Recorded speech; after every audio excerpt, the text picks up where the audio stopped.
계속해서 광주 전남권이었습니다. 민주당이 검찰 수사권 축소 법안을 통과시키는 과정에서 민영배 의원이 탈당에 논란이 있었는데요.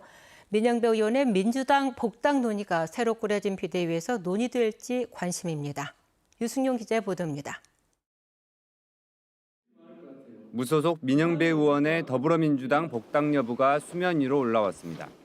민주당 박홍근 대표 직무대행은 국회에서 열린 기자간담회에서 민영배 의원은 복당과 관련해 공식 논의된 바는 없다면서도 간접적으로 복당 신청을 알게 됐다고 말했습니다. 그러면서 새로 꾸려진 비대위에서 논의할 사안이라는 입장을 밝혔습니다. 소신을 가지고 결단한 문제인데 탈당 이후에 이제 제기된 여러 가지 논란이 있었기 때문에 그 부분까지 이제 고려해서 향후 비대위가 한번 논의를 해야 되지 않을까 싶습니다. 이에 대해 민영배 의원은 복당 의사는 확실하지만 공식적으로 복당을 신청하지는 않았다며 당의 결정이 먼저라는 입장을 밝혔습니다. 민주당 일각에선 전당대회를 하려면 민 의원의 탈당으로 공석인 광주 광산을 지역위원장 자리를 채워야 해 복당 여부가 빨리 결론 날 것으로 보고 있습니다.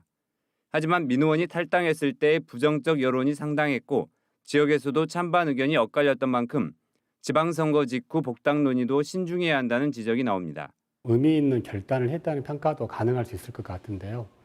지금 시점에서의 어떤 복당이라고 하는 건 민주당의 전반적 행보, 반개혁적 행보 등을 고려할 때 뚜렷한 명분은 없다고 생각하기 때문에 민주당 비대위가 공식 출범하고 민 의원의 복당 논의가 본격화되면 국민의힘을 중심으로 이른바 꼼수 탈당 공세도 이어질 것으로 보입니다. KBS 뉴스 유승룡입니다. 김영록 전남지사가 민선 8기 광주 전남 경제 공동체를 목표로 반도체 산당 공동 유치 등 협력을 강화하겠다고 밝혔습니다. 또 의견의 차이가 있는 사안에 대해서는 별도 현안으로 분리해서 해법을 찾겠다고 강조했습니다. 박지성 기자 보도입니다. 선거 기간 협약을 통해 상생 강화를 약속한 김영록 전남지사와 강기정 광주시장 당선인. 그 결과로 나올 민선 8기 첫 번째 상생 정책은 첨단 반도체 산단 공동 유치 추진이 될 것으로 보입니다. 전남도는 광주시와 공동 연구 용역을 진행해 종합 계획을 마련하고 공동 유치 조직을 꾸리기 위한 준비에 들어갔습니다. 초강력 경제 공동체를 할 수 있는 사업들이 많이 있습니다. 첨단 반도체 산업을 유치를 해야 된다. 김 지사는 군공항 갈등 등으로 동력이 약해진 시도상생발전위원회를 강화하는 방법으로 실무진의 소통과 사전 논의를 강조했습니다. 또 민간공항 이전도 급선무는 아니라며 군공항 이전이나 나주 SRF처럼 의견이 엇갈리는 부분은 상생과제가 아닌 현안으로 분리해 해결해야 한다고 말했습니다. 상생 협력이 한 방향으로 쏠리거나 의견 차이로 협력 전반이 차질을 빚는 상황을 반복해서는 안 된다는 의미로 풀이됩니다. 상생은 서로 잘 이렇게 대화를 해서 풀 수 있는 문제는 상생 목록에 올리고 그렇지 않는 부분은 현안 과제로 합시다. 제가 상생 그 협의에서 토론해서 결정될 수가 있는 문제가 사실은 아니거든요. 이에 대해 강 당선인 측은 상생 과제든 현안 과제든 결국 협력으로 풀어야 한다는 점에서 차이는 없다고 본다고 밝혔습니다. 한 팀을 강조하며 출발하는 차기 광주 전남 시도정이 별다른 성과 없이 끝난 민선 7기의 상생 정책을 넘어설 수 있을지 주목됩니다. KBS 뉴스 박지성입니다. 광양시가 정현복 시장의 임기 종료를 앞두고 어린이 보육재단 500억 원 출연을 추진해서 논란이 일고 있습니다. 광양시는 정 시장 퇴임 전에 부서 2개를 신설하는 방안도 다시 추진했는데 광양시 의회가 제동을 걸었습니다. 김호 기자입니다. 2017년 지역 맞춤형 보육 사업을 추진하겠다며 출범한 광양시 어린이 보육재단. 정현복 광양시장의 핵심 공약 사업으로 광양시는 해마다 5억 원씩 25억 원을 출연했습니다.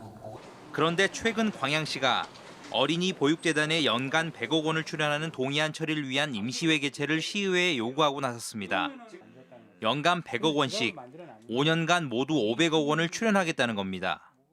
재단의 어떤 재원을 확보를 조속히 해야만 사업 추진이 원활하게 된다고 저희들은 판단을 하고 있기 때문에 어떤 시기의 고려가 없이 광양시의 어린이 보육재단 500억 원 출연한 추진은 처음이 아닙니다. 정연복 시장이 3선 출마 포기를 공표한 지난해 9월 이후 광양시는 올해 4월까지 3차례에 걸쳐 연간 100억 원 출연안을 시의회에 제출했는데 모두 부결됐습니다. 네 번째 요구인 이번에는 2개 과를 새로 만드는 내용의 조례안 처리까지 요청했습니다. 광양시의회는 정연복 시장의 임기가 한 달도 남지 않은 상황에서 거액의 재단 출연이나 부서 신설을 통한 간부 자리 만들기는 적절하지 않다는 입장입니다. 새로운 이제 8기 시장과 9대 의회가 구성되면 그때 4년간 해야 할 사업들 저희 의원들은 지금 우리 현 시장님이 하고 있는 것은 좀 부적절하다. 광양시의회는 전체 의원 간담회를 열고 임시회를 열되 해당 안건은 다루지 않기로 했습니다. KBS 뉴스 김호입니다. 민주노총 공공운수노조 화물연대 본부는 어제 광주 전남의 조합원 4,200여 명이 각 사업장을 중심으로 파업을 이어가고 있다고 밝혔습니다. 한편 광주 광산경찰서는 어제 광주 진곡산단 공영차고지 입구를 승합차로 막아 파업에 참여하지 않은 비조합원의 업무를 방해한 혐의로 화물연대 조합원 A씨를 붙잡아 조사하고 있다고 밝혔습니다. 화물연대는 최저 운임을 보장하는 안전운임제 연장과 경유가격 인상에 따른 운송료 현실화 등을 요구하면서 파업 중입니다. 어제 광주 전남에서 코로나19 신규 확진자가 800여 명이 나왔습니다. 신규 확진자는 광주가 352명, 전남이 494명으로 지방선거일이었던 일주일 전보다 40%가량이 늘었습니다. 하지만 9일째 1,000명 미만으로 전반적인 감소 추세가 이어지고 있습니다. 사망자는 어제 광주와 전남에서 각각 1명씩 발생해서 누적 사망자는 1,029명으로 늘었습니다.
오늘부터는 맑은 하늘과 함께 다시 기온이 오르겠습니다.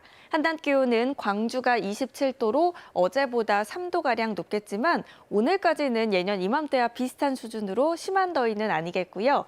내일과 모레는 내륙을 중심으로 29도 안팎까지 올라 초여름 더위가 예상됩니다. 하늘도 맑게 드러나겠습니다. 현재 위성 영상 보시면 구름이 다소 끼어 있는 모습인데요. 점차 맑아지겠고요. 공기질도 깨끗하겠습니다. 다만 자외선 지수 매우 높은 단계 예상되니까요. 자외선 차단제 꼼꼼하게 바르셔야겠습니다. 다음 자세한 지역별 날씨입니다. 아침 기온 어제와 대부분 비슷하게 시작했고요. 한낮 기온은 한평 27도, 영광 26도까지 오르겠습니다. 여수의 낮 최고 기온 22도, 곡성과 구례 27도로 낮 기온은 어제와 비슷하거나 최대 4도가량 높겠습니다. 목포의 낮 최고 기온 24도, 무안 26도, 영암 25도로 예년 이맘때보다 1에서 3도가량 낮겠고요. 신안을 비롯한 도서 지역은 21도에서 25도가 예상됩니다. 바다의 물결은 전 해상에서 비교적 잔잔하겠지만 서해남부 해상은 돌풍이 불고 천둥 번개가 치겠습니다. 내일부터 내륙을 중심으로 다시 초여름 날씨가 찾아오겠고요. 주말까지 덥다가 다음 주 월요일에 기온이 다소 내려가겠습니다. 날씨였습니다. 대리수술 의혹으로 의사와 직원들이 재판을 받고 있는 광주의 한 척추 전문 병원이 또 다른 대리수술 의혹으로 추가 고발을 당했습니다. 광주경찰청 반부패 경제범죄수사대는 2017년과 2018년 사이 해당 병원의 의사들이 간호조무사에게 대리수술을 시켰다는 고발장이 접수돼 수사를 벌이고 있다고 밝혔습니다. 해당 병원의 의사와 간호조무사 등 6명은 대리수술 혐의로 지난해 재판에 넘겨져 지난 1월 1심에서 징역형의 집행유예를 선고받았습니다. 경찰은 또 지난 3일 해당 병원에서 목 디스크 수술을 받다가 20대 환자가 숨진 사건에 대해서도 의료 과실 여부를 살피고 있습니다.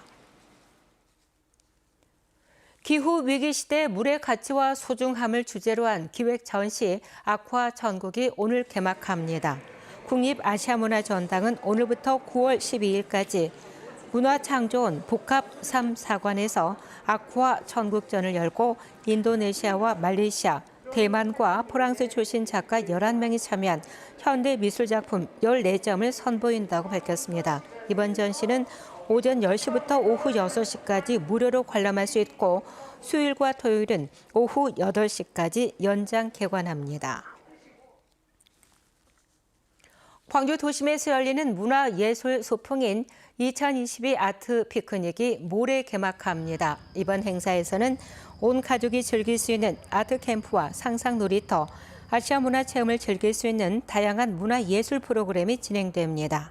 아트 피크닉은 국립광주박물관과 국립아시아문화전당 하늘공원 등에서 오는 11월까지 이어집니다. 전라남도 교육청이 초중고등학교에 태블릿 PC 4만 2천여 대를 보급합니다. 전남교육청은 미래 수업과 AI 교육 활성화를 위해서 학생 1인 1태블릿 PC 사업을 펼치고 있다면서 태블릿 PC뿐만 아니라 태블릿 PC 충전함 1,700여 대도 함께 보급한다고 밝혔습니다. 전남교육청은 교실 수업 혁신에 대비해서 스마트 기기를 통한 수업을 추진할 예정이라고 밝혔습니다. 광주 지역 옛 교통카드인 마이비카드 사용이 이달 15일부터 완전히 중단됩니다.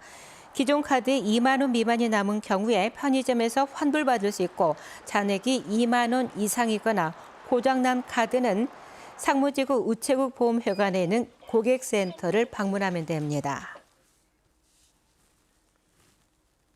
뉴스를 마칩니다. 감사합니다.